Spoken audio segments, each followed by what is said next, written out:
I've wasted entirely too much time. Entirely too much time and effort. What do I think the chances are this all back together that you could pull start it now? It's cold. I got it set right where it's supposed to be. I say you're sitting down in a boat. The chances you would actually take this out and get it started without starter fluid, I don't know. Slim to none.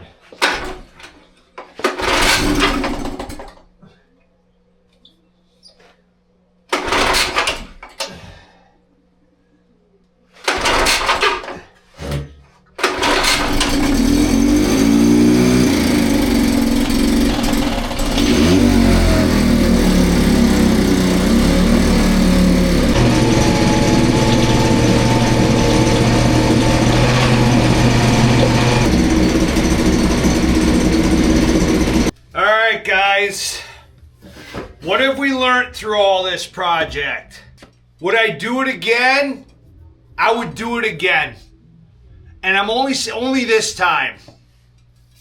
Because I can't even imagine all the memories and how many times this boat's gone somebody's grandpa, could be my buddy Skirm's grandpa, took the kids fishing, or how many lakes this has been on. You can just look at it and tell. It's been used for 70 years. Will I ever use it? I don't really see a reason to use it, you guys.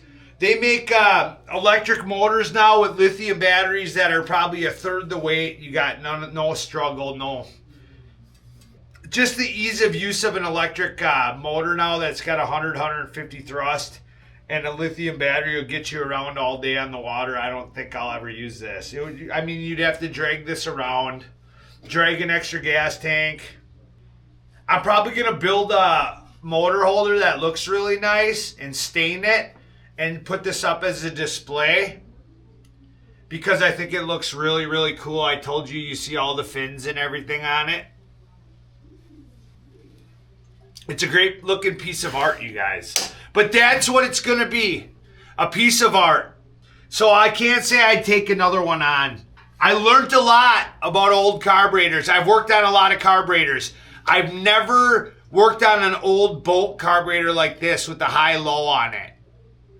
I've worked on some boat carburetors, but they're electronically tuned and stuff, the newer ones, and it's completely different. This is all manual settings, so I learned an absolute lot.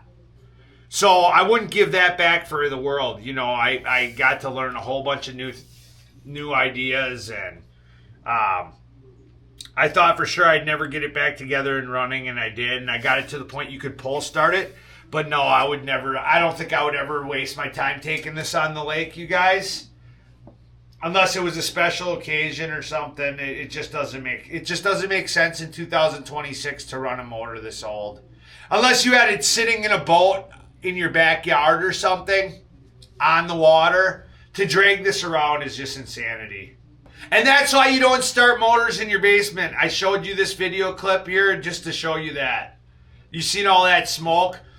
Don't ever run a motor like that in your basement. Some things you can once in a while, like lawnmowers and stuff, no problem for a little while. But you've seen how much smoke this can put out when it's idling. It's unbelievable. So, but what a cool piece of history, you guys. And this will be the end of this whole... You'll probably see it in the background one day in another video on its stand.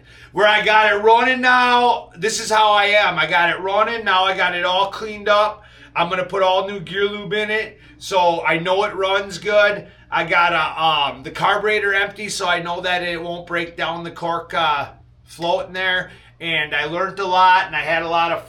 I wouldn't call it fun. It's been stressful, but there she is. And this is the final installment of the 5 horsepower Sea King Montgomery Ward. So, I mean... The only other thing I could say before I end this, because it's going to get too long already, is that, you could get a 5 horsepower, 7.5 horsepower motor now for $500. That's a clone of a Yamaha that's got a real simple carburetor, or even fuel injected now, $750 with fuel injection and 4-stroke engine instead of 2-stroke. So But what a timepiece, you guys. What a piece of history. I'm happy to have this working time capsule of history, you guys. That's really what this video comes down to, so I hope you enjoyed the little series on the motor.